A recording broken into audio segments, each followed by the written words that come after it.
We are now live. Yeah?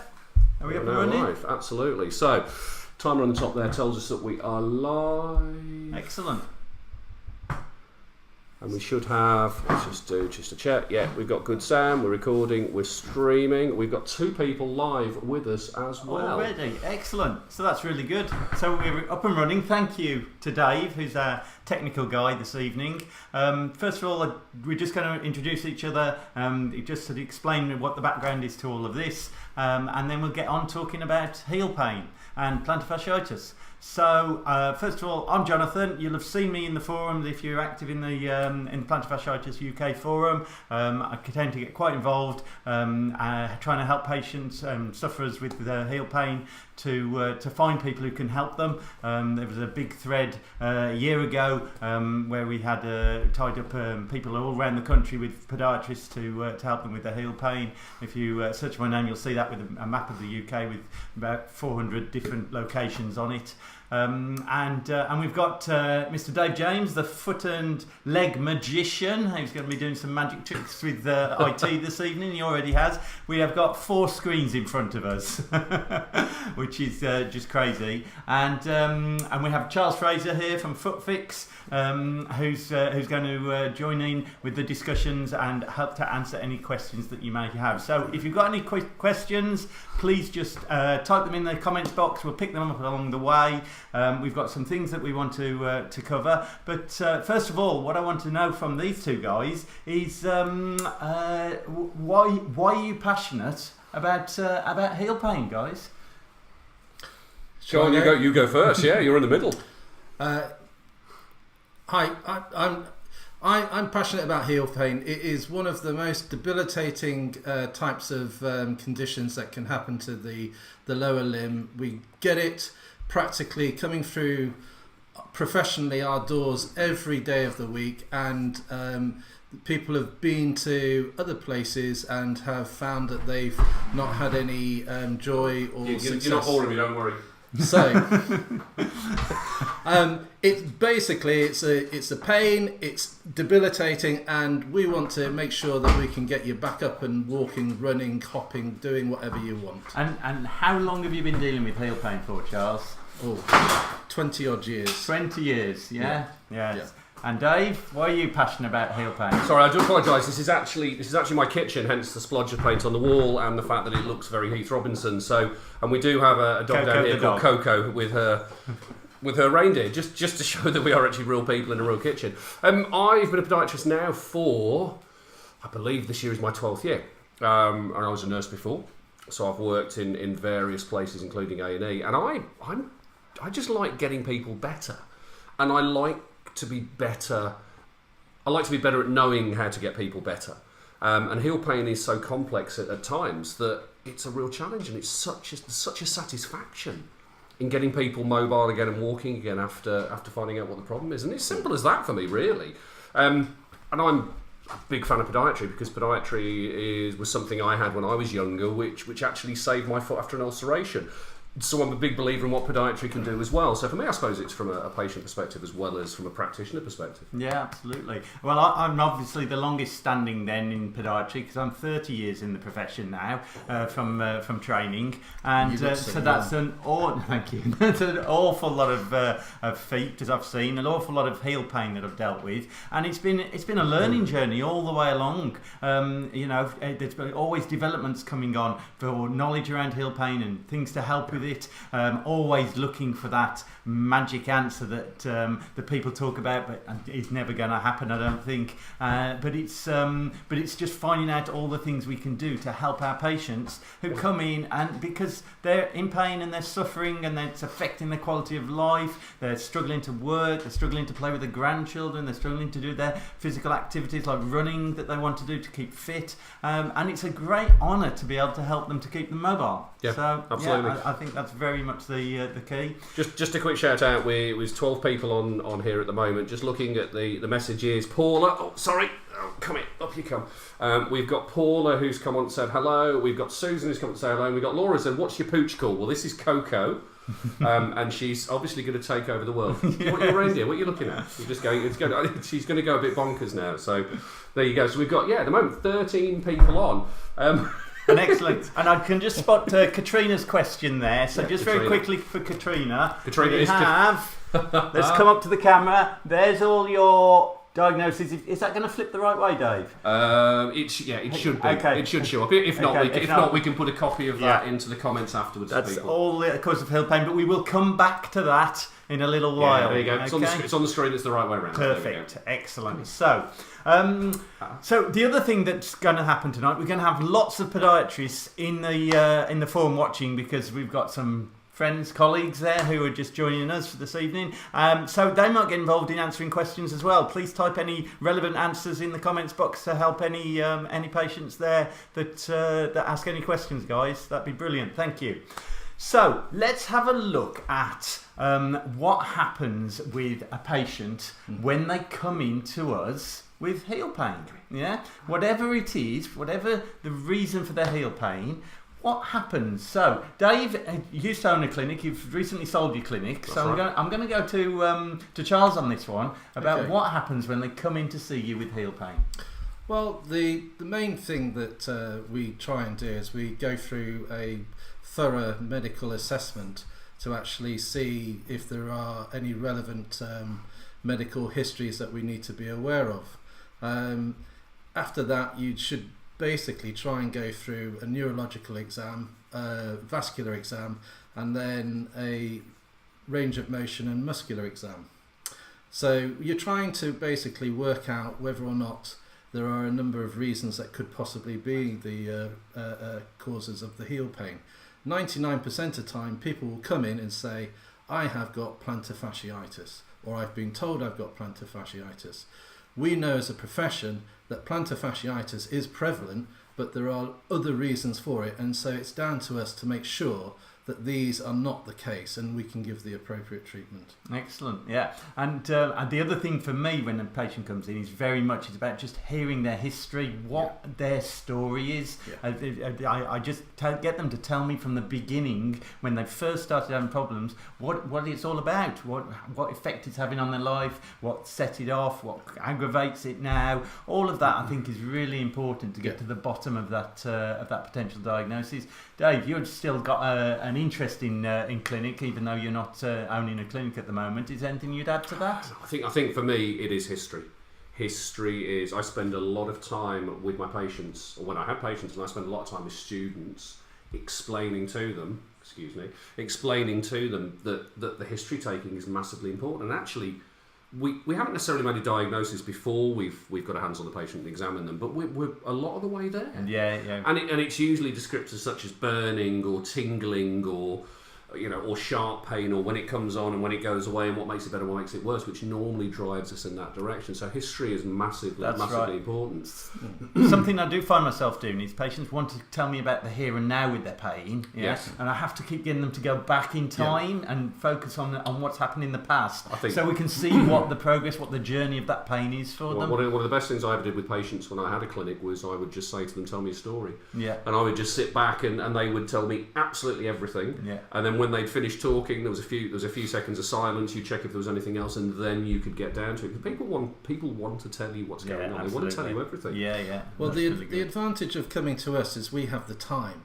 We have the time to be able to listen and actually make a conscious decision as to what we feel is going on. Most of the time, people have gone somewhere where they've only been given about 5 minutes, and they're then told a generic pain is plantar fasciitis, and they walk out of there usually with a sheet of paper to say, there you go and take that and take some tablets, which is not actually very positive in the way of treating people. Absolutely. I'm just going to reference a couple of points we got up here. Hello, Coco. We have got Ben. Hey Ben, how you doing? You okay? Katrina, interesting on the PF forum recently, someone asked if there could be a relationship between sciatica and heel pain. That's something we can come to in terms of neurological pain. Maureen, hi Maureen, she's had 2 steroid injections and will I ever be pain free? A really good question, we can come to that as well. Steroid injections have a very particular time for use. We don't go in with those straight away. They tend to be used at a latter stage and in a certain condition. Julie, why do so many people suffer with plantar fasciitis, but there seems to be no cure, and doctors just don't seem to realise how much it affects your life? Shall we touch on that one now? That's a really interesting I think question. that's a massive question at the moment. Yeah. Because I think we're all going to have an opinion as to why it's so prevalent. But I think we probably will all agree why there isn't a one magic fix all, one magic solution. Yep. And that is because there's not one diagnosis for it all. Absolutely, and just looking at the comments we've got on here, there's someone who, Laura, has said, she got it after sleeping on it. It was a hard mattress before, but you corrected it to mattress. Hard mattress in 2 weeks in Germany, and bad ballet pump shoes. Actually found keeping moving, and it is better for that. Is that typical? It can be. Can be, absolutely. Some people more of a rest works, some people more movement works. And then as well, we've got Maureen said, mine's been being on my feet for long periods of time working in retail. So again, a very different cause of something which could be on the surface very similar. And I think this very much is shown in the forum, isn't it? Because people ask, will this work for me? Well, it might work for your diagnosis if your diagnosis is suitable to be treated in that way. But because it's under plantar fasciitis, not the 40-odd different diagnoses of heel pain, and each group being separate, it's all lumped into one, means that some of the advice you read will be applicable to you, but not all of the advice. And same with the treatments that you might hear about. It may well be applicable to you, but it might not be as well. I think it's interesting what Julie's saying about, the doctors just don't seem to realise how much it affects the quality of your life. Absolutely. I think, and this isn't about, we're not going to bash any other professions, because we work as part of a team. That's the whole idea. I think doctors, certainly GPs, they don't have a lot of time. No. So they will call one diagnosis, give you that generic sheet, and off you go. Whereas we understand what it's like. I mean, most of us have had pain ourselves at some point, whether it be heel pain, some kind of foot pain. We understand what it's like, and we do ultimately want to help. Yeah. And it is exploring that.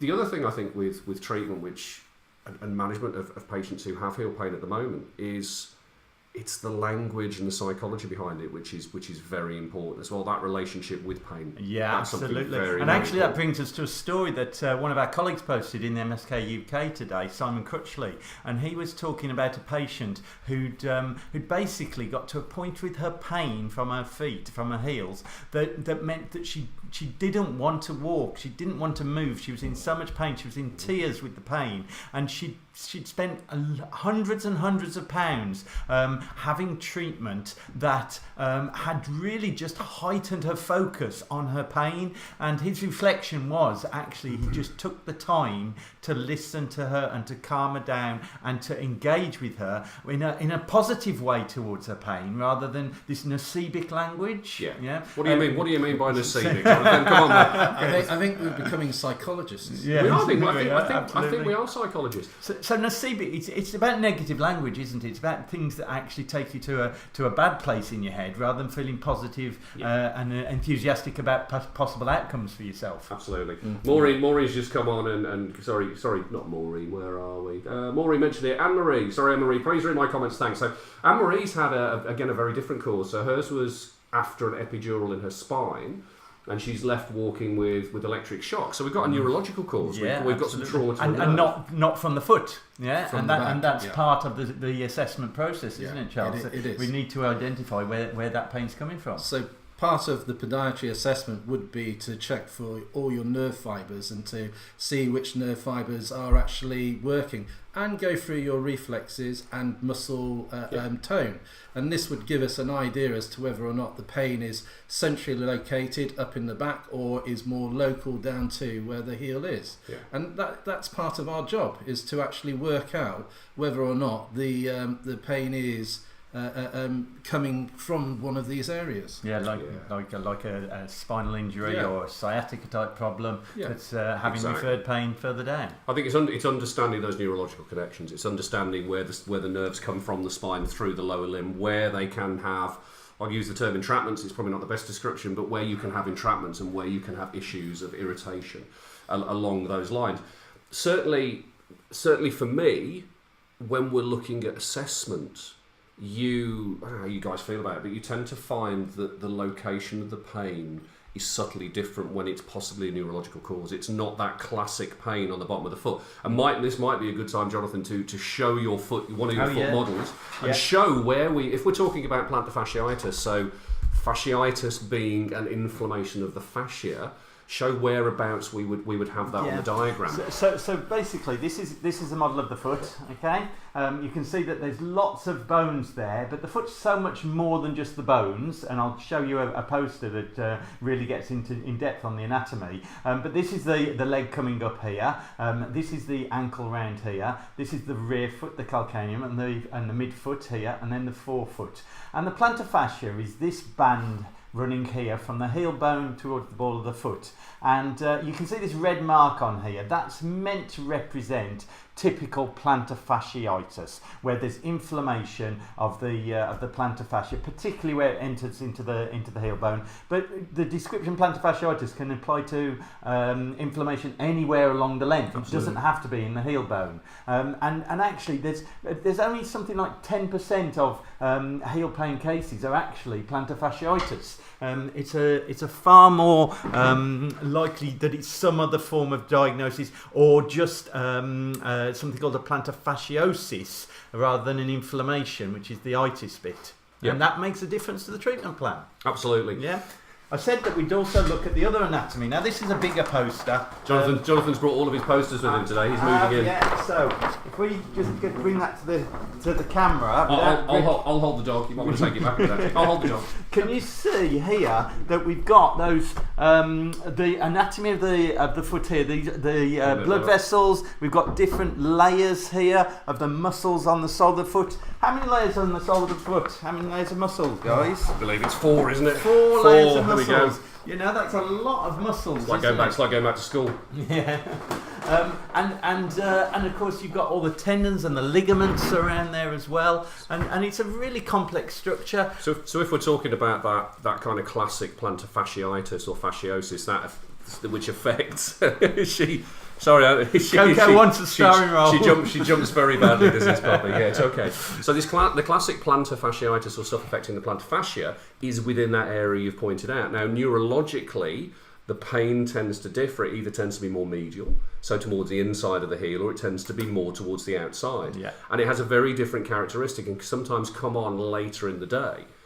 Usually as well, we have some certain tests, foot movements, which we'll use to highlight that.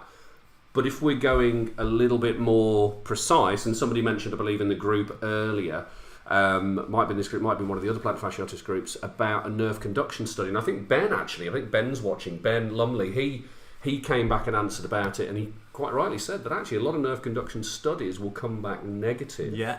And it's only when you get a magnetic resonance imaging, so an MRI scan, that you can see some inflammation around there, and that would quite often be either decompression or steroid injection. Which again is a very different treatment. And if you're looking at nerve problems further up, so up the tibial nerve, going up into the sciatic nerve and into the spine, again it's a very, very different treatment. And of course the problem with any form of nerve entrapment type thing is it might only happen when there's muscle actually being used and tightening onto the nerves. So you might not pick it up with normal scans, nerve conduction studies. Because it might only happen dynamically after a period of exercise. Yeah, absolutely. Now, Charles at his clinic's got some useful tools in a clinic environment to help identify and diagnose some of the conditions. You have ultrasound, is that right, Charles? I have ultrasound, and ultrasound has actually been a very big part of my practice recently.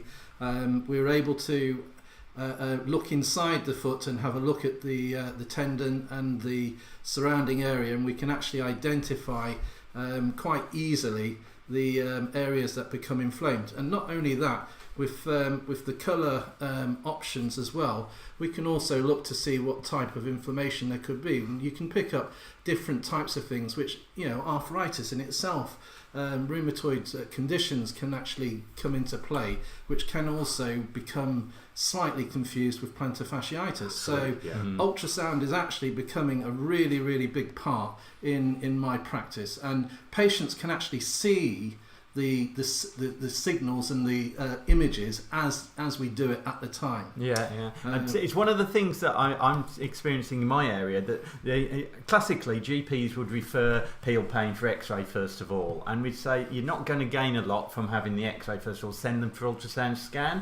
But these days it's a 3-month wait in our area for an ultrasound scan to get to that diagnosis. So patients are suffering for 3 months before anything happens. So that's taking them from an acute stage to a chronic stage. It's going to get much more difficult to deal with, and actually getting that earlier access can be useful, particularly if you can't hone in on the diagnosis. Now fortunately there's lots of clinical tests we can do. We don't have to use ultrasound to get to an approximate diagnosis, but it's a really useful tool, particularly if it's not responding to some of the normal treatments. And it's good as well to monitor, isn't it? So if you're monitoring rehabilitation or treatments, very good for that. But I also think that people like to actually see that they are not imagining the pain, because what they go in with is something that people can't actually see, and so people actually don't sometimes believe that they've got an actual ailment. And the GPs, they sometimes feel that the GPs give them sharp short shrift, which actually they come out going, well, I have got a pain. They don't believe me. And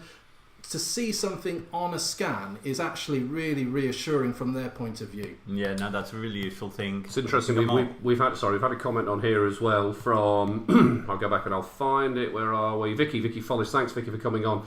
Also had a heel spur pushed back up, but I think it came back down again. Now a heel spur will show up on X-ray, but heel spurs are very rarely the cause of the pain, and we believe this because normal X-rays or X-rays in patients who don't have plantar fasciitis or heel pain still have heel spurs.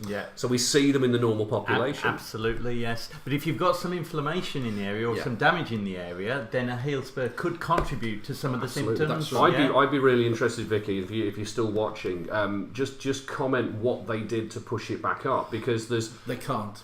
It's interesting what language they've used, because there are people who will talk about actually breaking up the heel spur as a treatment. Now the only way I can imagine breaking up the heel spur is with a sledgehammer and a rolling pin, and you don't want us to do that. So I mean, the spur itself, there's a small bar that goes across the calcaneus all the way across, and quite simply they have seen on cadaveric dissection that's dead bodies bodies that this bar is basically like a little ledge. Now, the hypothesis that it used to be part of plantar fasciitis became slightly marred because someone did an ultrasound study and showed that ultrasound of the plantar fascia was in a different level to heel spurs. Saying that, heel spurs can actually occur at slightly different points in the heel. But usually, once that spur has grown or the ledge has grown to a certain width or thickness, you will find that actually most people will be going along and they won't even know they've got anything there. Absolutely. So you cannot get rid of a heel spur. The only way to do that is surgically, and they will not do that because they know it will grow back again. Cool. So that's a really, really good point. We've got some other comments here as well. Lucy and Lisa, you've mentioned something about a lump on the inside of your instep. We'll come to that in just a second.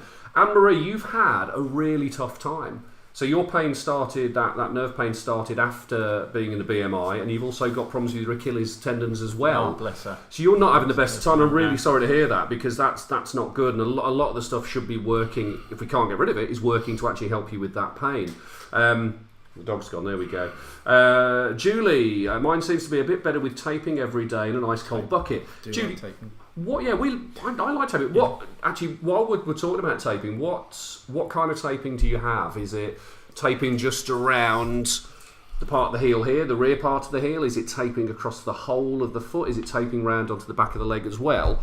If you can comment down in there, we can have a chat about that. But let's have a look. I wonder whether if we go through a standard treatment plan that we might use for a patient with with plantar fasciitis. Yeah, let's take the typical acute plantar fasciitis first of all. So somebody's come in and it's a fairly recent injury to their heel. So maybe an increase in load. Maybe they've just decided they're going to take up running to run the London Marathon, and they haven't put into place a gradual training program. They decide they're just going to go for a run and do 10 miles one weekend. They've not really run before, and they set off heel pain on that run, and then they come in to somebody like ourselves with that heel pain. Yep. We're going to hopefully get the diagnosis of plantar fasciitis. There may be all sorts of other things, but let's assume that it is an inflammation of the plantar fascia where it inserts into the heel bone. Got me thinking about that change in load now, and a good example I used with somebody today was buckaroo.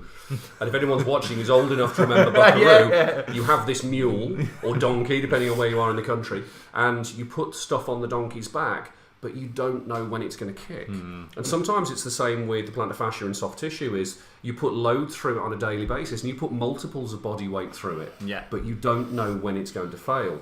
And normally, if actually fail's the wrong word, I apologise, that's no Civic language and I should be knocked about for that, but thank you, Jenny, knock a podiatrist. But generally there's three things which happen. You either have a load going through the tissue which is greater than the tissue can cope with, or the tissue is weaker. No, we're not going on the table. The tissue is weaker because of maybe illness, maybe injury or damage before, or number three is a combination of 1 and 2. And then we have to try and manage that load. So it's, that 10k race makes a big change. So treatment wise, what are we going to do when that comes in, Charles?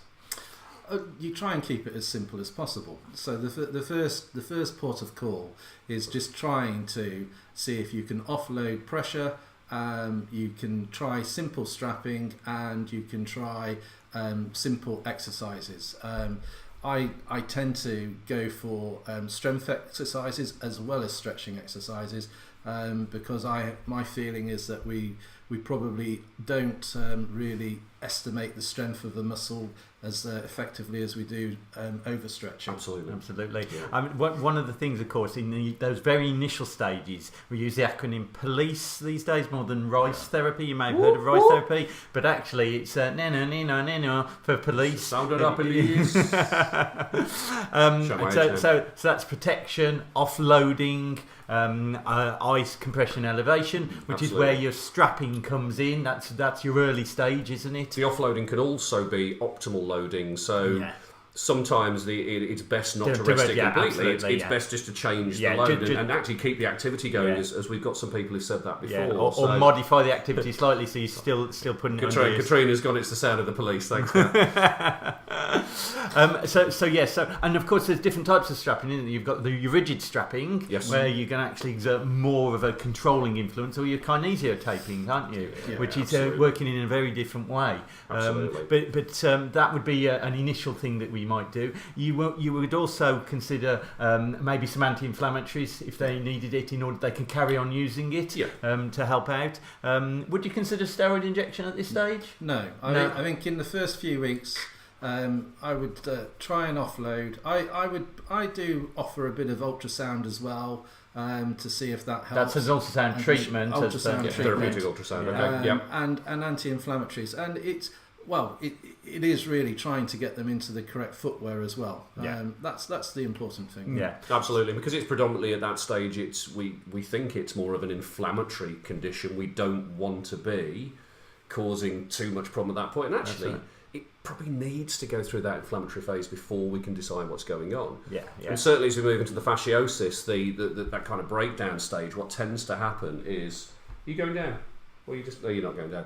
Is you tend to get that kind of failed inflammatory response. It goes through the healing process and then stops. It gets stuck, doesn't it? And the body doesn't realise that it's got to heal then. So this is moving on now. It's becoming more of a chronic plantar fasciitis, where we'd call it a plantar fasciosis, perhaps, or more commonly, it's just plantar fasciopathy that we'd talk about, because it'd be really hard to get the staging sometimes, isn't it? Elephant in the room.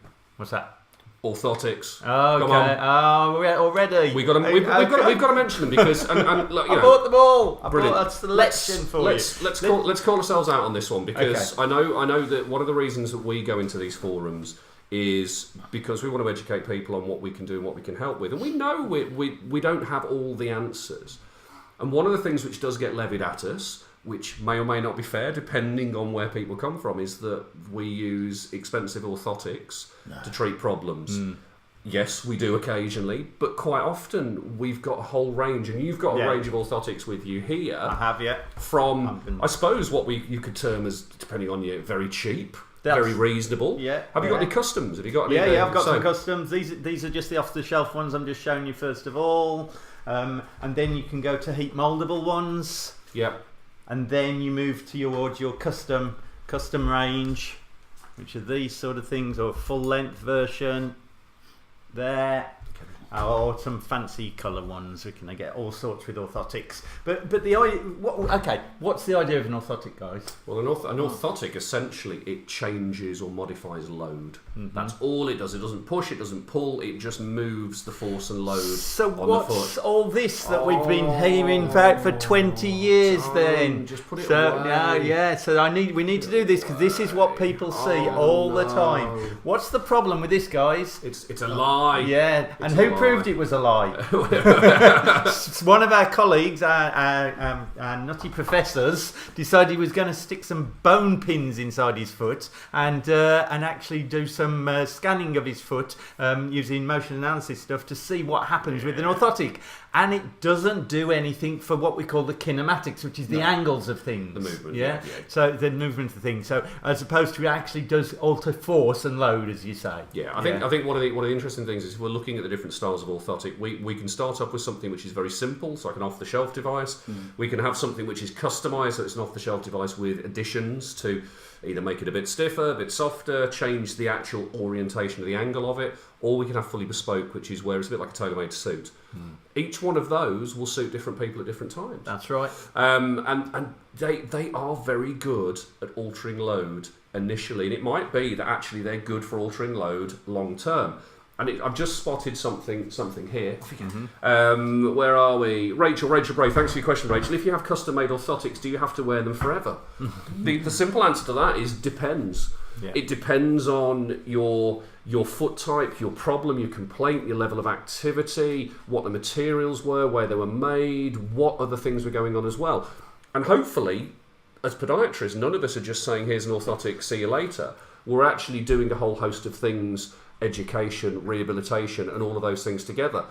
It's quite possible that actually your custom orthotics you won't need forever because of all the other rehabilitation which will go on as well. But it's always a really, really interesting question, and sometimes we have people using the analogy of glasses or spectacles that you wear, you put spectacles on, you have to wear them for the whole of your life, or you put them on when you want to read the paper and you take them off, or the prescription needs to change. Absolutely. Yeah, absolutely. And of course there's the other thing with the orthotics is that we might not get it right first time. In the same way, it's not like measuring eyes where it's very exact science on measurements. It may be that your first orthotics, they're not quite right, they need some adjustment, some tweaking, and everybody's orthotics are going to be different, aren't they? What will suit one person won't necessarily suit another. Absolutely. Couple of interesting points to come up because we've got 13 people still alive on a is it Tuesday? It's a Tuesday evening. It's isn't Coco it? stuff. Yeah. No one's interested. No one's interested in the three strange-looking podiatrists. They're interested in the gorgeous dog. So Vicky actually came back on. Was it Vicky? Let's have a look. I'm sorry. There we go. We got two Vickies on. We got one Vicky on. Vicky. So this was the pushing up the heel spur.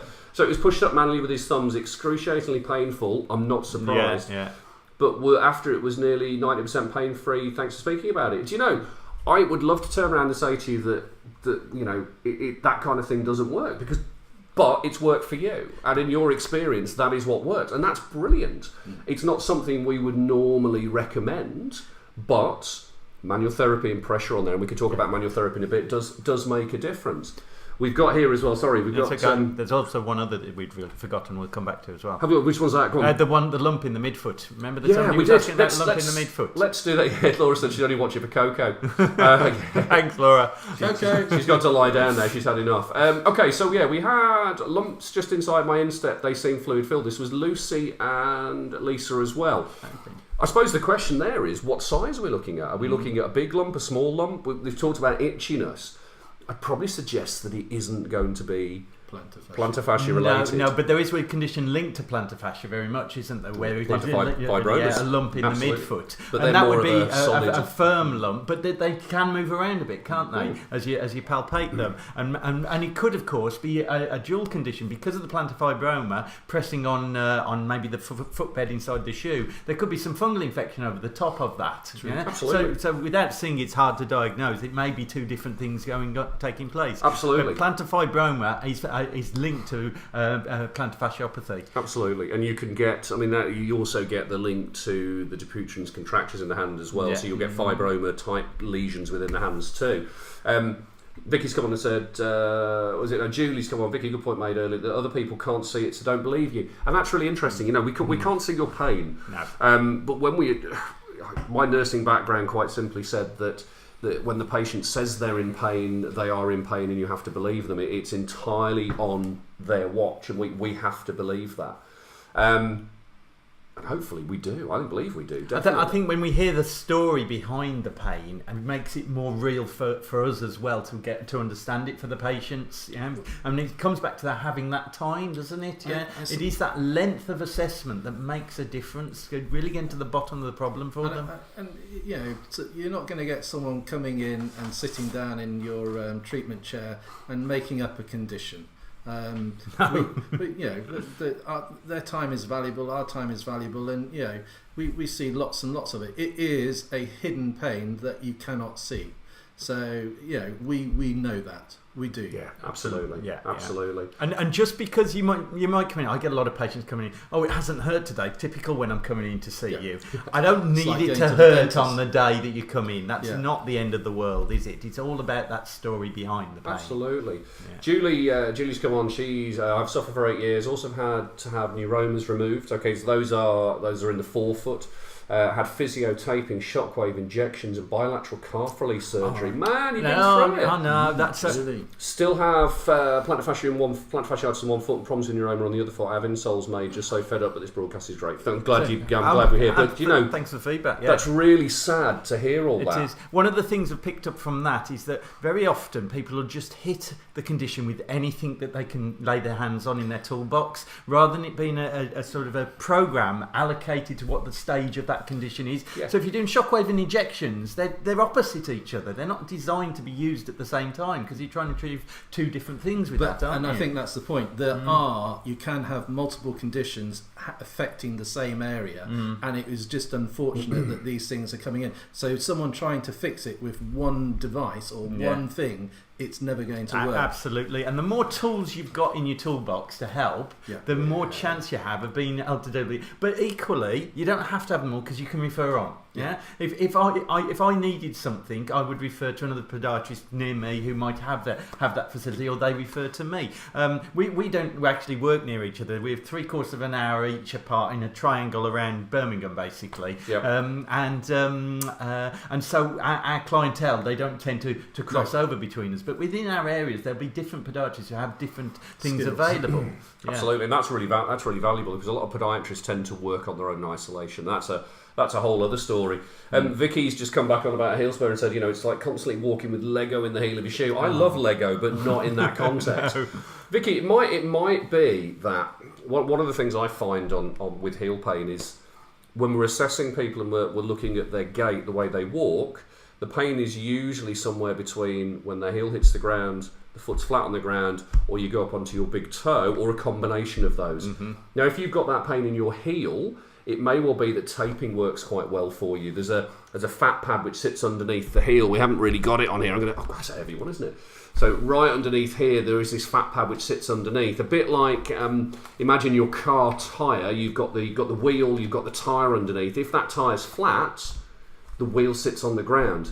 What we can do with tape is we can actually pull that in together, make it a little bit squidgier and give you some protection. It might be worth looking at some taping techniques for that. I'm happy to link some down below. Taping is pretty cool.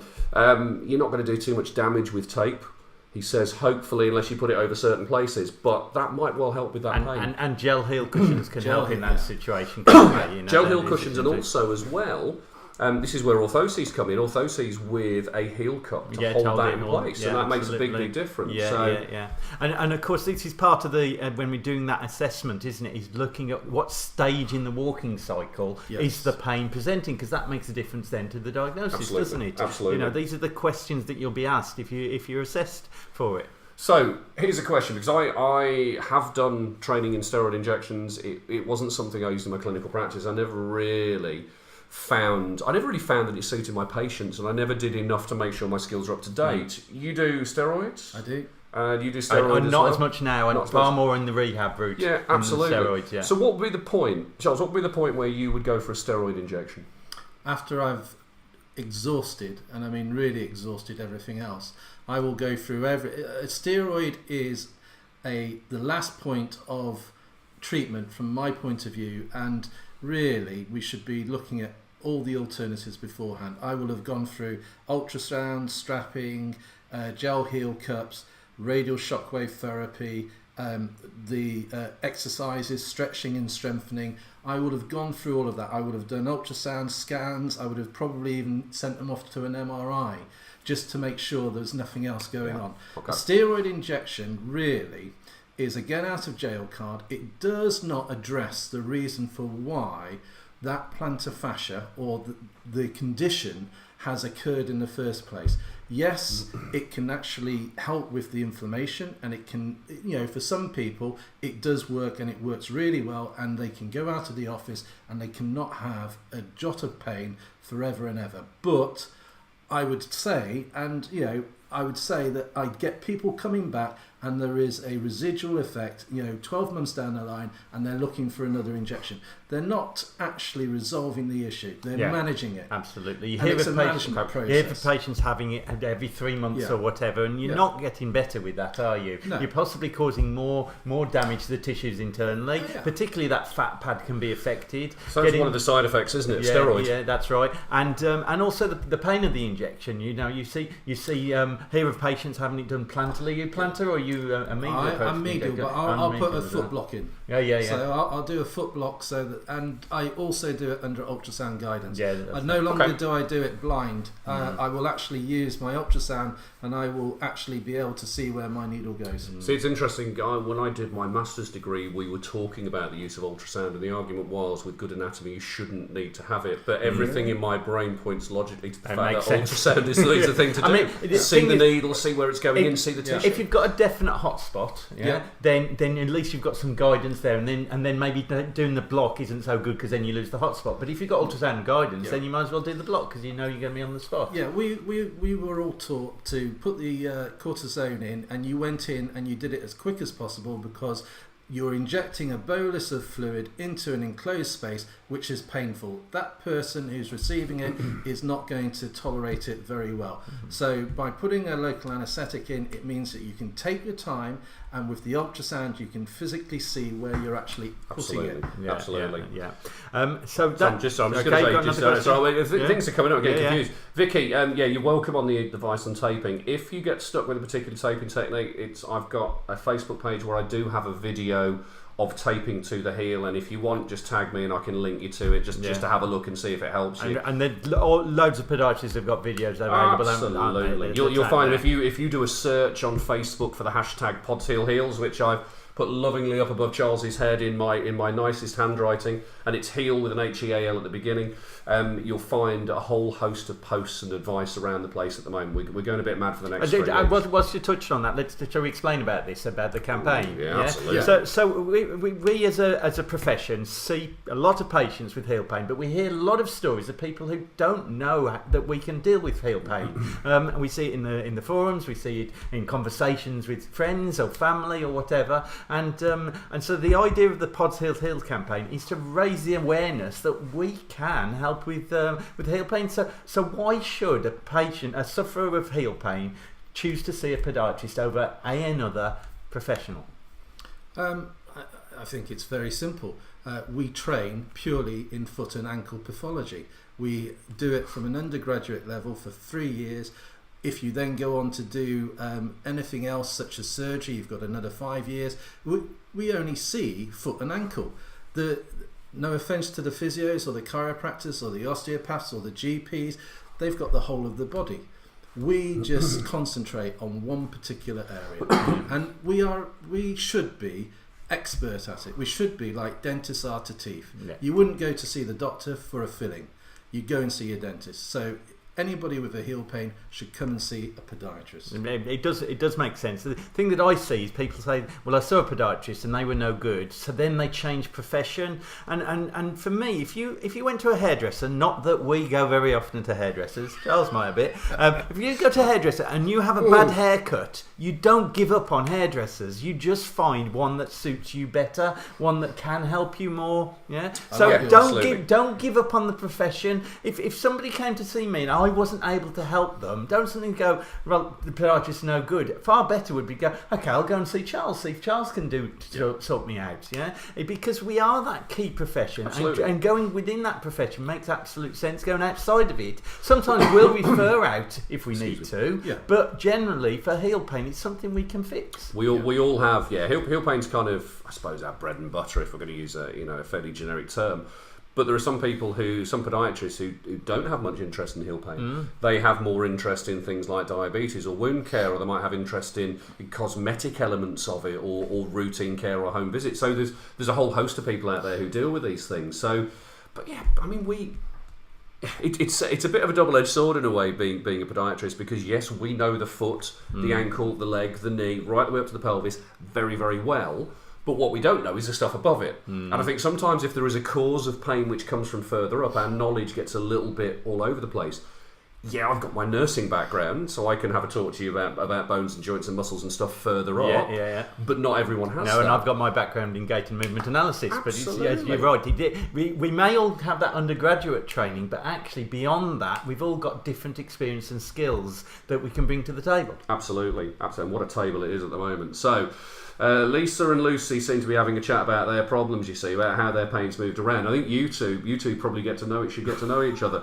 Okay, let's have a look. There was a couple of questions here which came up. So Rachel Bray, thanks for your comment. Can heel pain be a result of breaking your big toe? Well, if we're thinking about anatomy, the plantar fascia actually has one of its slips which inserts into the big toe. So it is entirely possible that it will have some effect on it, either in terms of reducing movement, even in terms of increasing tension across the plantar fascia. So yeah, absolutely, it could do. Can't say for certain, but it's very, very possible. Well, of course, the big toe is really important in something called the windlass mechanism, isn't it? Hicks windlass. So, Charles, do you want to explain in windlass? You mentioned Hicks. I'm quite happy to, but I just want Charles. Jonathan, please take centre stage. So basically, the windlass mechanism is a mechanism within the foot, engaging the plantar fascia and muscles within the foot to help to propel us forwards, to define the arch and help to propel us forwards. And the big toe joint is really important. So if you have some damage to the big toe, then it's likely. Well, Charles is to be answering this. He just said takes it stage. Yeah. So I'm sure Charles could have explained it much better. But yes, big toe linked to plantar fascia. Yeah. Absolutely. And we've got here as well. We've got a comment about bunion. So a bunion we call a hallux valgus, and yeah, absolutely. So we suspect that with a bunion, it is due to a foot which maybe has more of a pronated position than others. Not always. No. And that will pronation, we don't like that. Oh, maybe we ought to tell. Pronation's cool. Pronation's a movement. I can mention pronation. It's like baldness. I mean, what the issue we have with pronation is when people say overpronation, we don't know what normal is. It's a bit like saying you are overly bald. Yes. What's normal bald? But anyway, we can come back to that in a bit. But it's really interesting about bunions that the load across the plantar fascia is likely to be higher. So it does make sense. Sorry, just wondering if you asked Vicky again. Vicky, sorry, just wondering. Vicky again. Sorry, that sounds really bad. Like, Vicky, you're having too many questions. No, sorry, just keep wondering if you have had anyone with tennis elbow. Also, I'm kind of thinking it's a flare up in the body. Well, tennis elbow is essentially it's a lateral epicondylitis, so it's an inflammation of that kind of area. That could be a systemic cause. It could be a cause all around the body. Interesting one here. Now, this one is very interesting. We got Katrina who keeps coming on and saying she wants us to do videos on tests. Katrina, that's another Facebook page. Amanda, I'm going to read your one out word for word. This one's a really interesting one. So, Amanda Vanstian, if I've pronounced it incorrectly, I do apologise. I've missed most of your live feed, but my son is only 10 and has had this pain for 3 years now, given physio and some gel pads, which aren't great, but they discharged him. And I'm currently trying to get him seen again after another physio session. She said he's flat-footed, and that's the problem. I've been buying insoles recommended for PF. Any idea what I can do next, as he suffers a lot? Thanks. Okay. It's not plantar Plantar fasciitis. No, it's not. Amanda, you've the symptoms all point towards plantar fasciitis. Mm-hmm. It's that kind of pain around the heel. It's worse in the morning. It's worse when you put load on it. But the key's the age, isn't it? The key's the age. Amanda, we probably could diagnose it from here, but we don't want to assume that it is, and we don't want to get in trouble for it. But what I would say is, if there's an area you're in, I would suggest that we find you an MSK, so a musculoskeletal podiatrist, to have a look. There are some very particular conditions which can affect children of that age, which affect the heel. But we could give them a very good simple tip, like just adding in a very good heel raise. Yeah. Not a soft one though. It has to be a hard one, and raise the foot up. You see, I would say it has to be both. Yeah, combination. It has to be a combination. Yeah. You have to raise that up, but at the I time you have to cushion too. You get on well with the this is it. Fight. And I suppose this is the thing. Everybody has their own little preference, don't they? Yeah. But we're all in agreement. As soon as you said it wasn't plantar fasciitis. I mean, how many children have you seen with plantar fasciitis? I've never seen. No. In all those years. Well, on dealing with that, you made the point about MSK podiatry. Yeah. Okay. Now there's different areas to podiatry. I know that there, and Dave's already covered this and mentioned different areas that we might be involved in. But some podiatrists don't just specialise. They try and raise the bar across all of the areas as much as possible. Yep. And I think that's where Charles and I do, and when you were in clinic, Dave, you yourself did. Is that so? In looking for a podiatrist, you wouldn't find next to my name MSK podiatrist. Yeah, I offer a good comprehensive podiatry service. There are specialists that if I can't deal with, I would feed into, who only deal with that MSK specialism. Absolutely. So it doesn't have to be the first port of call. Seeing somebody who's got good comprehensive podiatry skills would be appropriate for that, for what our suspected diagnoses are there. And hopefully we know our scope of practice. Yeah. So we would hopefully be able to point people in the right direction and say, this is something that now you need to go and see someone else. Yeah, absolutely. Yeah. We've got a conversation, Vicky, you're talking. I still hope you talk the physio rubbing the sore area to stimulate the healing process. This is about the tennis elbow. Yeah, that is quite a common one for it. It's to kind of kickstart the inflammatory process. Taping does work very well for that, actually, just for tennis elbow. And I know we're not covered to do elbows, but having used it on myself from some of the nipple work in podiatry. Shockwave therapy also is very good. So it does bring us well onto shockwave, because that's the thing, isn't it, at the moment? Shockwave therapy is being promoted a lot. A lot of podiatrists are getting it in their clinics. And what sort of things are you using it for, Charles? How are you finding it benefit your practice? It's basically the go-to for people who have had long-standing tendinopathies, plantar fasciitis, and anything that has been over at least 3 months. I get people coming in who have been having problems for over 2 years. The issue is that once our healing process has stopped and we have gone into a chronic stage of repetition, the body is not able to repair itself. Yeah. So what shockwave actually does is, it's not an electric shock. It's not shocking to you, it's mechanical, and it basically sends force fields or force waves down through the body into the areas to actually restart a healing process that is actually stopped again.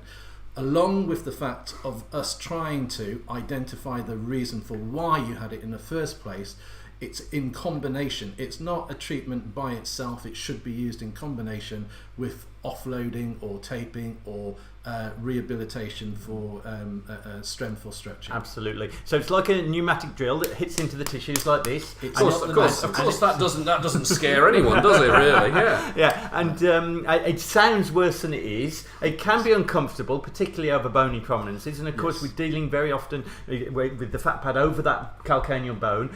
The bone is often irritated in chronic plantar fascia, so you get this bone edema. It's good for stimulating healing there, but it's also the cavitation into the tissues is what causes the disruption to actually stimulate some healing tissues. You can also get an analgesic effect from it as well. So what does analgesic mean? It just means it takes the edge off the pain, so that then you can stretch it easier because you've not got the pain there. No. And stretching can be a useful thing. I would say that the patients that have that numbness effect after the initial treatment actually are the people who tend to respond at a really quicker rate.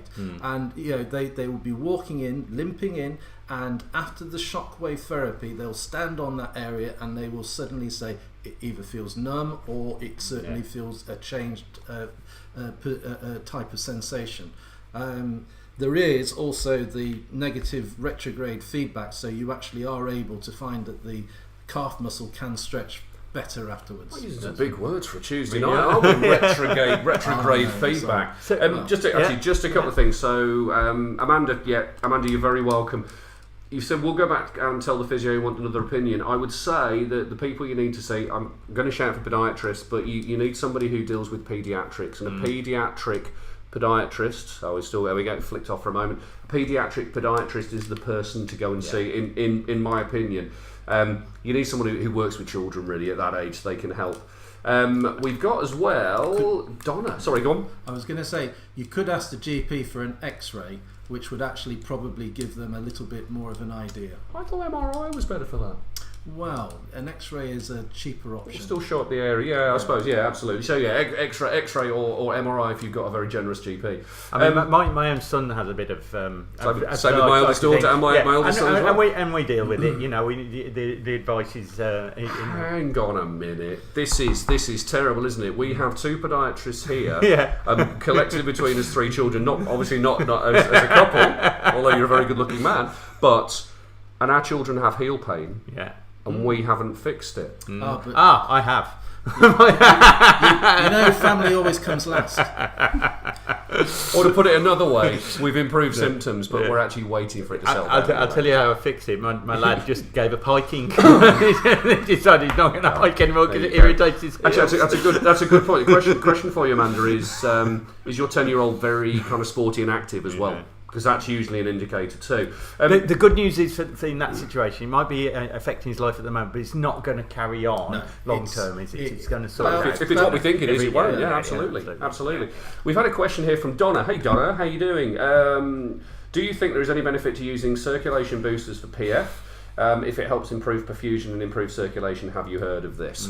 Should we do a vote? Who reckons that they're good for PF? Okay, we need to explain why though. Yeah, we do. Okay, the question I've been asked a lot, and they come in and out of fashion, a huge amount, and people will say, I've got a circulation booster, or I'm looking at a circulation booster for my foot pain, is it worth it? And I always say to people, don't buy one. Find somebody who's got one, try it, see if it helps. It might work for you, it might not. It's 50-50. And that person they borrow it from, they'll get it from the back of the corner of the room. Why? Because it never works. Well, it does work for some. I think it's worthwhile touching on placebo here, isn't it? Yeah, I mean, because this is part of some of these remedies, isn't it? The fact that doing something is likely to have a positive effect. Doesn't matter what it is, but doing something can have a positive effect. That is true. There is the placebo effect, and in studies, everybody has some form of positive effect from a placebo. Absolutely. In fact, that was a question which was asked earlier. I missed that. Someone asked if plantar fasciitis was self-limiting. Absolutely. A lot will go away on its own with time. And this is where a lot of the more sort of esoteric and weird treatments come in. So I know people on forums will talk about turmeric or turmeric, however you pronounce it, or magnesium, boron tablets. The one I hear quite often is when people say that they gave up dairy and they gave up sugar and carbs, and then their pain improved. Then pain improved 6 months later. Now, I won't be flippant, but yes, that will help, usually because it's accompanied by a significant amount of weight loss. Yeah, and that's what makes the difference. That's why I'm still on the carbs. Amanda's actually just come back. Amanda's going to acknowledge your comment. Yes, he's on the football team and swims too, so we've got a very active 10-year-old. Yeah, absolutely. But it's really interesting because I think as podiatrists, we're almost duty bound to make sure that we give people the best treatments the best evidence-based treatments we can. So when people ask us what we recommend, we have to go with the stuff which we know has got some evidence behind it. We're not saying no, don't try the esoteric stuff, but try it with an idea that it hasn't been proven. Now, we might well find in 10 years' time that there's a really good piece of research out there which says that, you know, a turmeric tablet or turmeric tablet twice a day is what cures everything. And if it does, I'm going to start importing the damn things and selling them.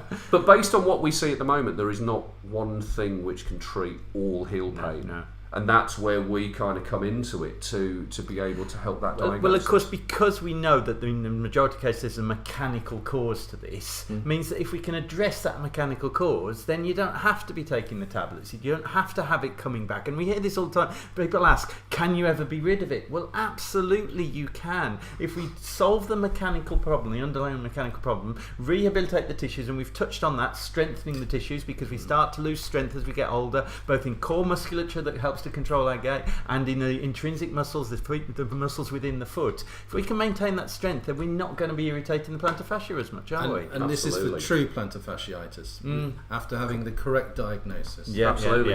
Donna's come back on. Thanks again, Donna, for coming back. She's currently using her father-in-law's just now, and combined with the foot massager, seems to be assisting with the tendonitis I get at times. Brilliant. Yeah. If it works for you, absolutely. We're not going to say don't use it.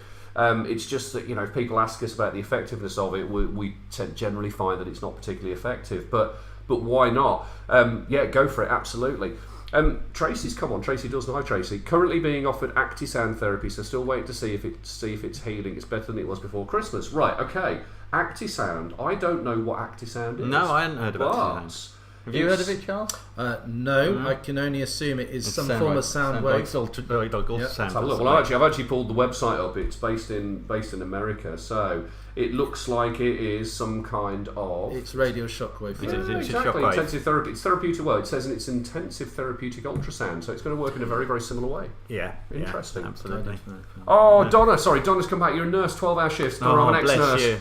12-hour shifts, yeah, absolutely. So you're going to be putting so much load, So it's that thing that there's things that will manage your pain, like using your circulator booster or your cushioned heel raise or whatever you might use to manage it. But that's not going to cure your problem, and that's where having that individualised treatment plan comes. And I think that's the key part for us, isn't it? Is you get that assessment of your problem to get to the accurate diagnosis, and then that individualised treatment program so that it fits into your life and is what's appropriate for your condition. Exactly. You know, and when it comes to things like, you know, nursing shifts, where you haven't said what your speciality is, but if you're on a surgical ward, medical ward, if you're an A&E, if you're somewhere ITU where you're on your feet all day, that's a huge amount of load. And that plays really quite nicely into the comment underneath from Rachel about any advice about footwear, because footwear is going to be key for what you have.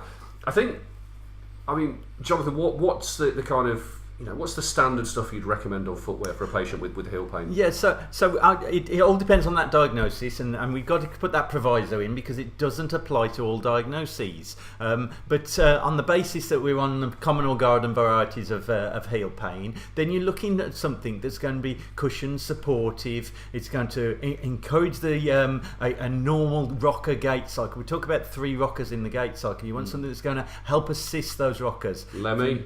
ACDC, Iron Maiden. No, 3 rockers. 3 rockers are the disappointing. Heel rocker.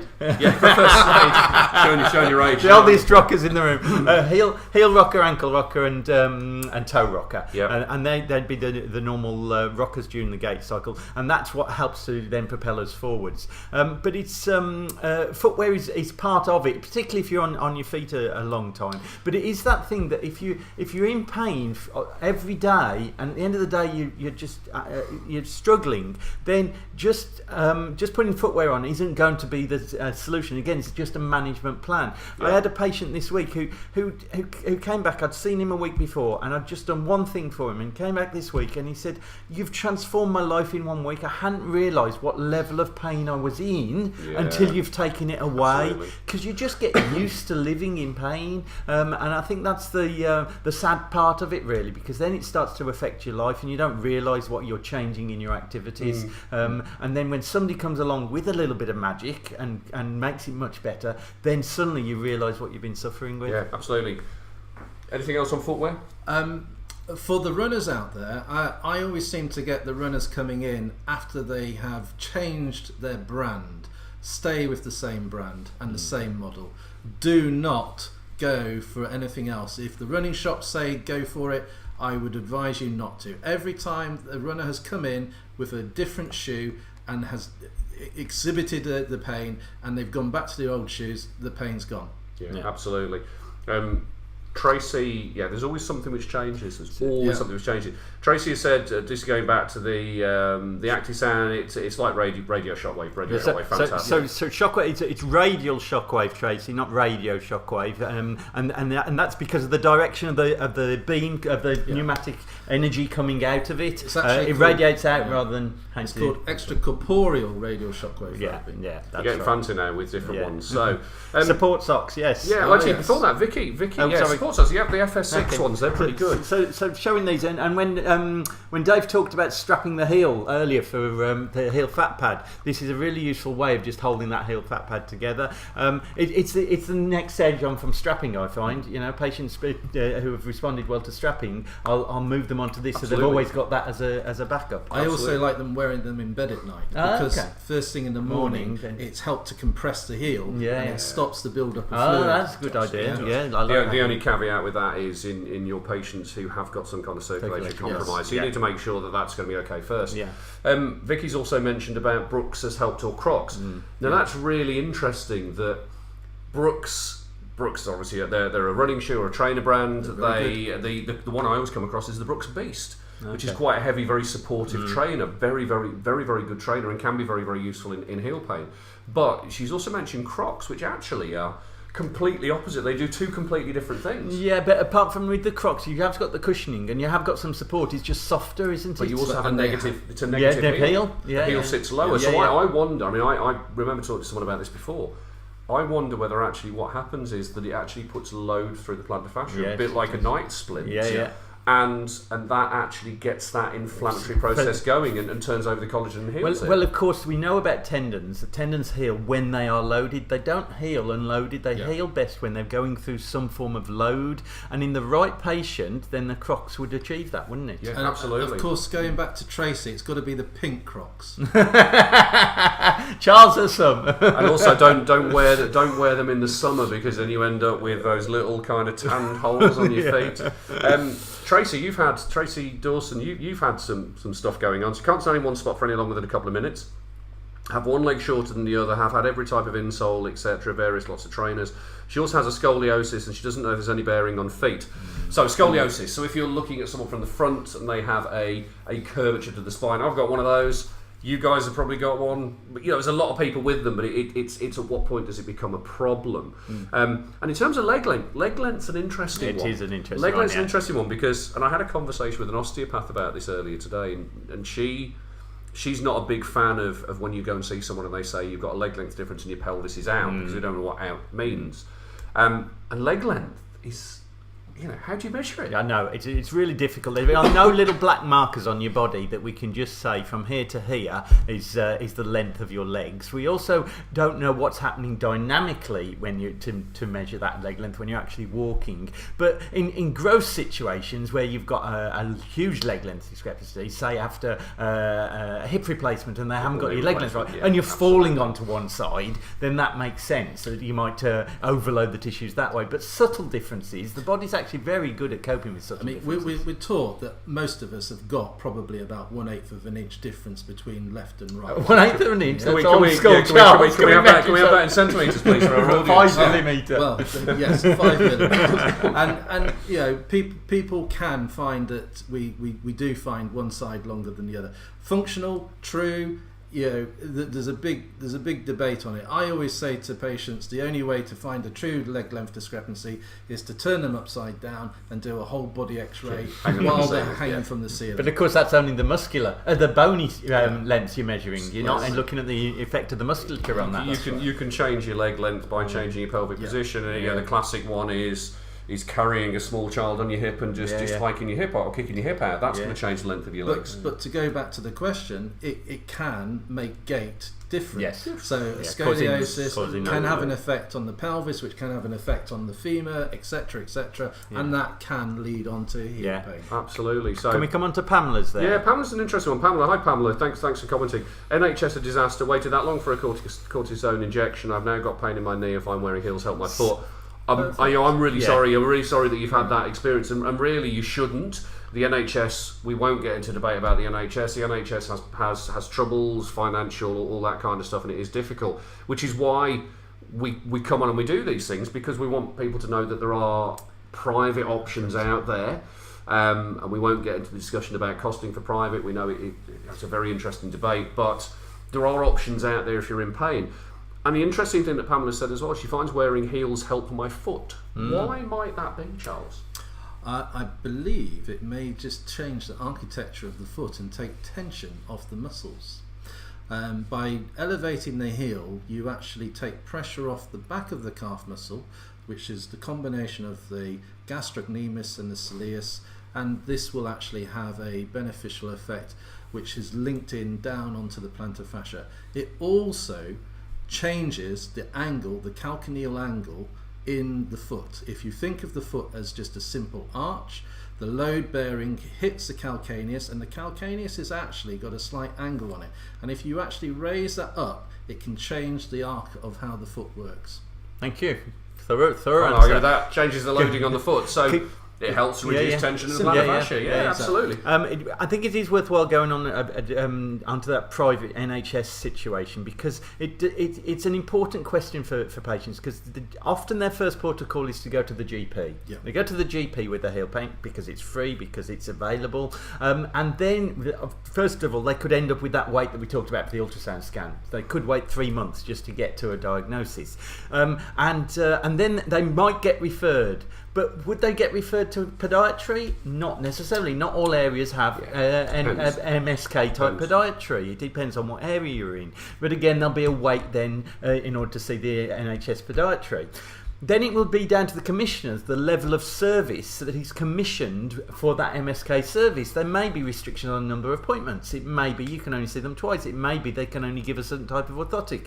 It may be that they have to refer to somebody else for injections. They may not have shockwave available. All of these are the maybes of NHS care. So there's some really good place of NHS care, and I know there's some excellent NHS podiatrists within this forum watching at the moment. But it all, to me, adds up to more delay for a condition that could be dealt with quickly, and we hear about patients who suffer for a long time, and they start to say they can't go to work, they're losing money because they can't actually work their full shift. And then you think, well, isn't it worthwhile looking at the private option in order to get it solved quickly in the earlier stages, and then it drag on when we're going to have to use more of our tools in our toolbox to fix it?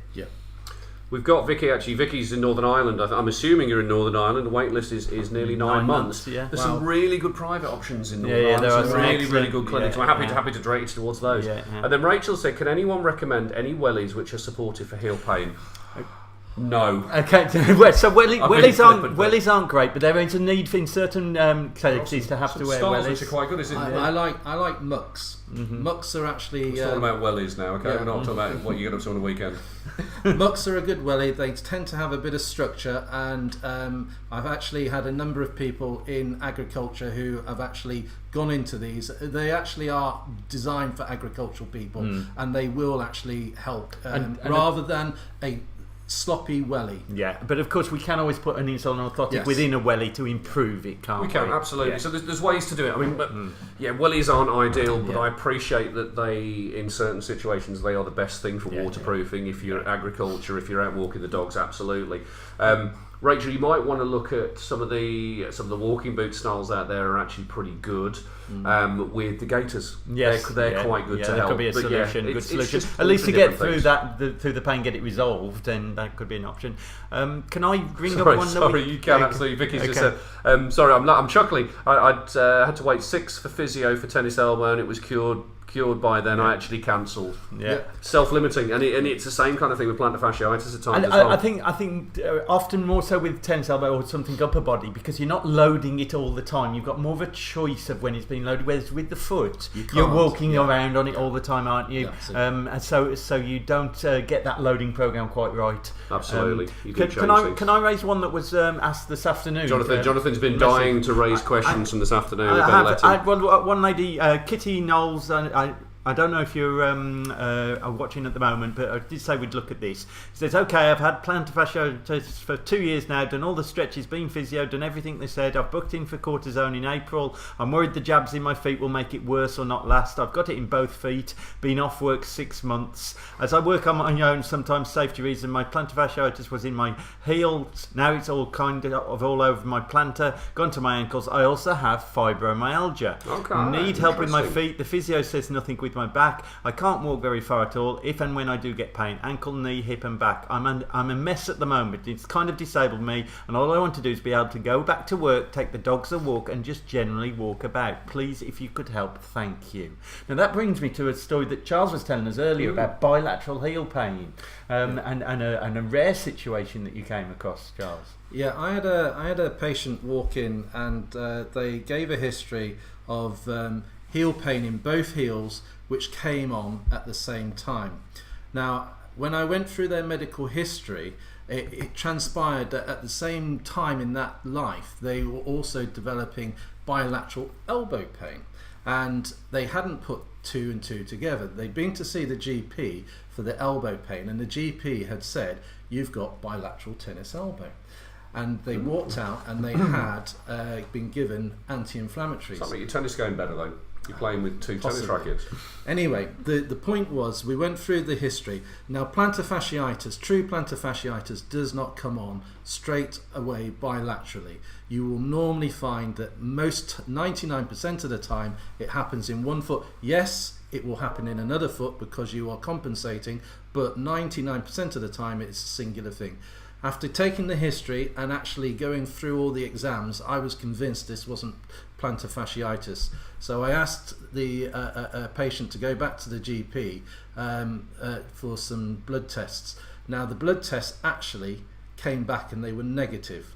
So his ESR, his CRPs, these are all tests that look at inflammation within the blood. Yep.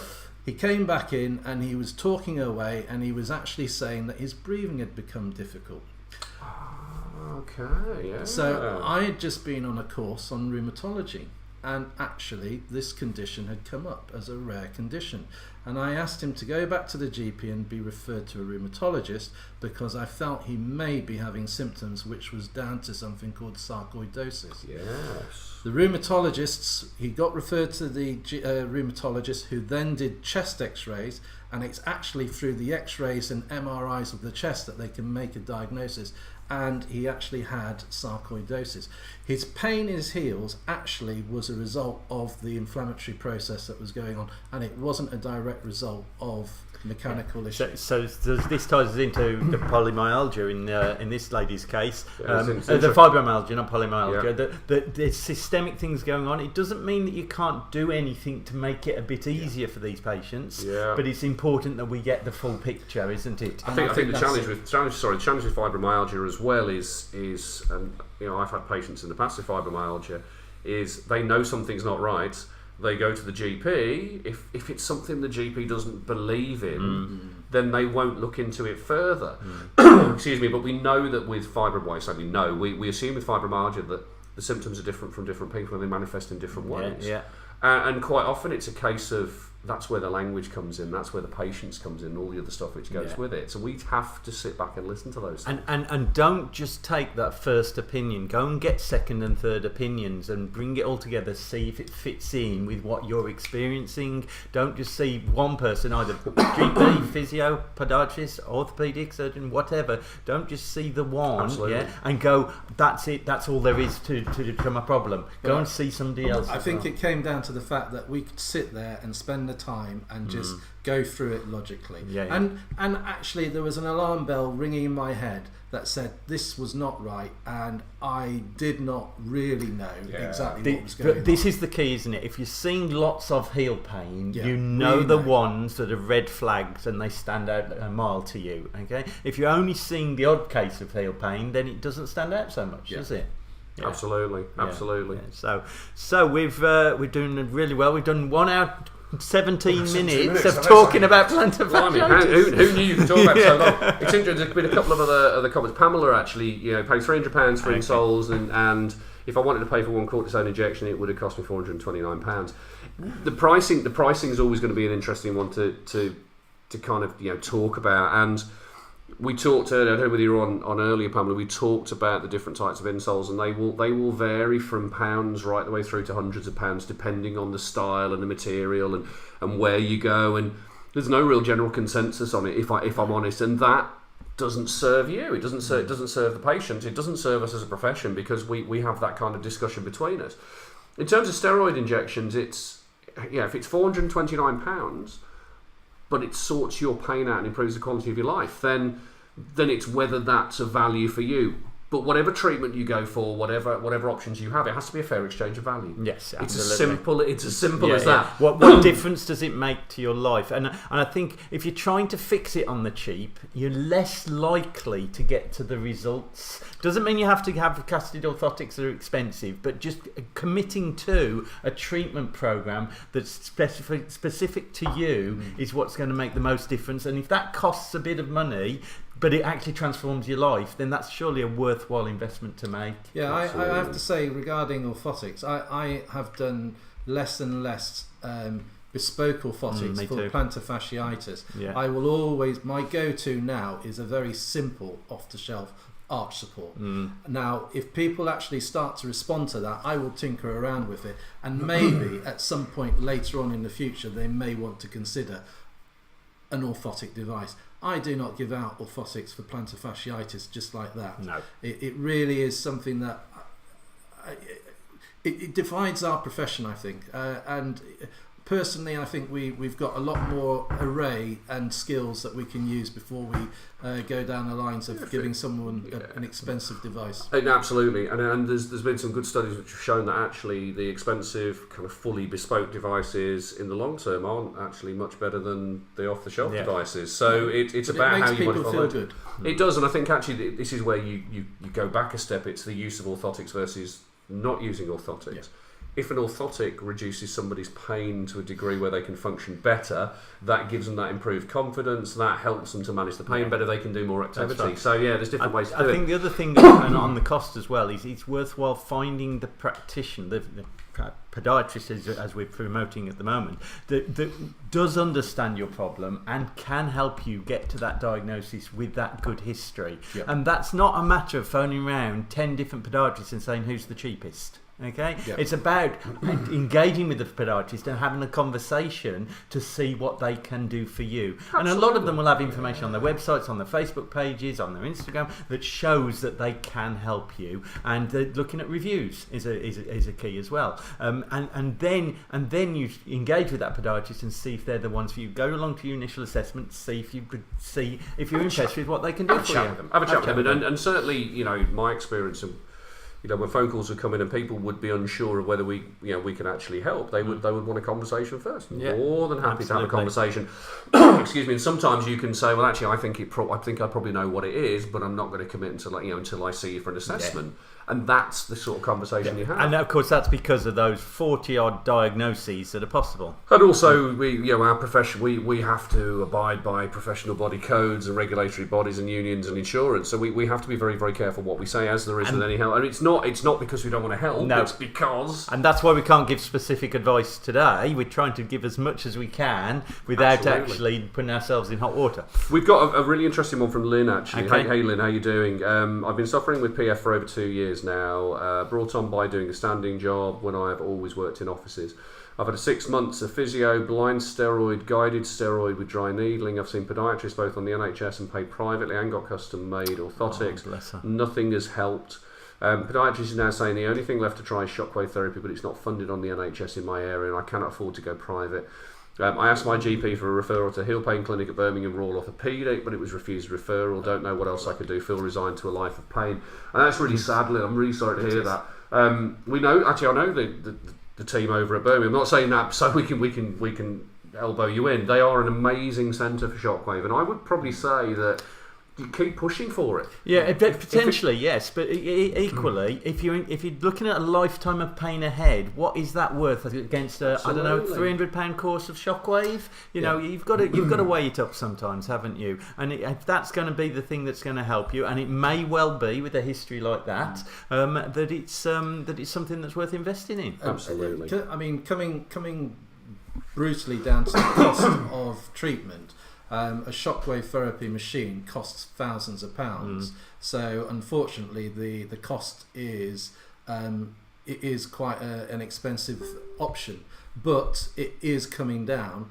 The evidence now means that we can do less courses of shockwave, usually 3 lots, and rather than the original 6 lots. So what my own personal preference in my practice is, I will only charge people per session, and I usually recommend they have 3. Now, I've had people who have just stopped after 1 and they've said that's been fine, and I'm happy for them to do that. So it's really trying to get the best for you, and also trying to speak with the local person who's providing it. I tend to, when I'm looking at charge, I tend to look more at a package of trying to sort them out, and as an overall budget kind of thing to guide patients, rather than specific costs per treatment, because otherwise then being more guided by each individual cost, rather than thinking, actually I'm going to budget this much to fix it. But I think that's what people look at, though. They look at a cost. Cost shouldn't come into it.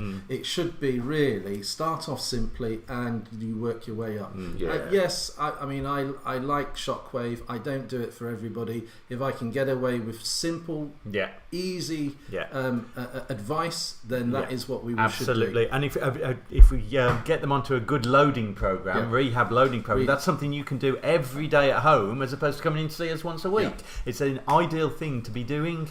Yeah, no, Lynn's come back. I hear what you're saying, but for those on low income, it's not easy to find 300 Lynn. I understand entirely. And it's like I say, it comes down to that fair exchange of value. See what you can do. I think you've got to keep pushing forward, and you've that decision ultimately will come to you as the best way forward. The other option is to look at some of the training schools, either physiotherapy or podiatry training schools that got Shockwave, and go in as a patient into there. Then it may be low cost access for people on low income with that. Different ways of doing it. We've got some comments as well. Claire and Vicky, they're trading links to the Superfeet website by the looks of it. £26 for a set of orthotics. Give it a go. I like Superfeet. Cool. Go for the.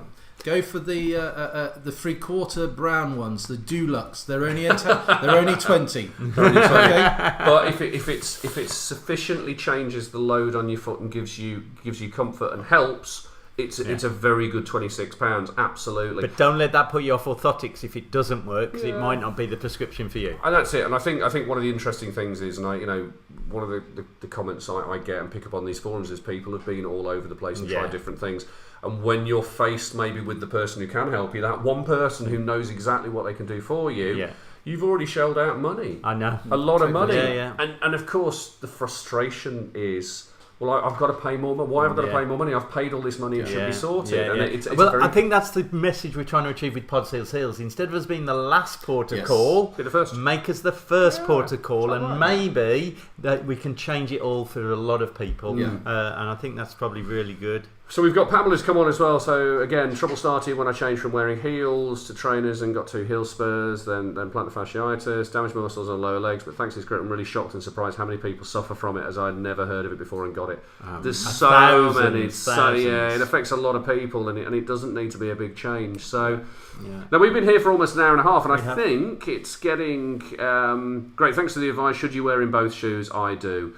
Yeah, I would always advise. You might have an orthosis which is slightly different on one side compared to the other, but generally we don't give people one and then It depends. I mean, if there was an underlying leg length discrepancy that you were sure of, then maybe you just treat on the one side. But this is where it comes down to that individualised treatment plan. But yeah, absolutely right. We've done 90 minutes talking about plantar fasciitis. So I think probably we need to wind it up now. Yeah, absolutely. Yeah. So just a reflection from our podiatrist here. What's your key take-home message, Dave, for the audience that's watching now? Key take-home message is ask a podiatrist if you've got any kind of foot and leg pain. Even if we're not the people who can ultimately sort it out, if it's a cause from somewhere else, come and talk to us about it and we will advise you accordingly. If it's not for us, if we think you need to go somewhere else, we'll advise you. But I would always think podiatrist before anything else. Yeah. Charles? I think in this day and age, as a profession, we've got far more skills than people actually realise, and we are able to utilise these skills, and we just deal in legs and feet. We are the people to go to. And my take home is don't give up on podiatry just because one podiatrist might not solve it for you. There's a song in there somewhere. Try others, okay? We're not all. Oh, look at all these hearts coming in now. Yeah, I know. Thank you, everyone. I think it makes it up actually. Graham's actually come on and said diagnosis. Graham is also a podiatrist as well. We talked about that earlier. Graham, great surgery diagnosis. No, Graham's been on from the beginning. He's been sat here all the time. Is that your take home, Graham? Yeah, diagnosis, absolutely. Yeah. I want to say. I just want to actually say thank you to the admins on this page. Yes. Thank you for letting us come on and do a live on your page. We know what a big thing it is to let healthcare professionals come onto your page and be able to interact with the people in the group, because it's a very interesting position. We're not here to sell. No. We're not here pitching our clinics. We will quite happily help people. I mean, I don't have a clinic anyway, but we'll quite happily help people if we can. But we are here to raise the knowledge of people in our profession, but also to help as many people as possible to get the right treatment. And I think that's why there's a lot of podiatrists in the group as well, because they're learning from the patient's perspective about things as well. Peer groups and that kind of thing. So thanks to you guys for having us. I wonder whether there's a conversation at some point that we can do this again in the future. Yeah, I'm certainly ask. More than happy to do that. I make mean tea and I have a dog. So what more could you want? Or gin. I like the finishing remark there. Gin is good. That sounds brilliant. So what we'll do now is we'll flick off, guys. Thank you very much for listening. No, thank you, and thank you for asking all these good questions. And thank you from Coco. Thank you, Coco. Thank you, Coco. Cool. Cheers, everyone. Thank you. Bye. Cheers. Bye.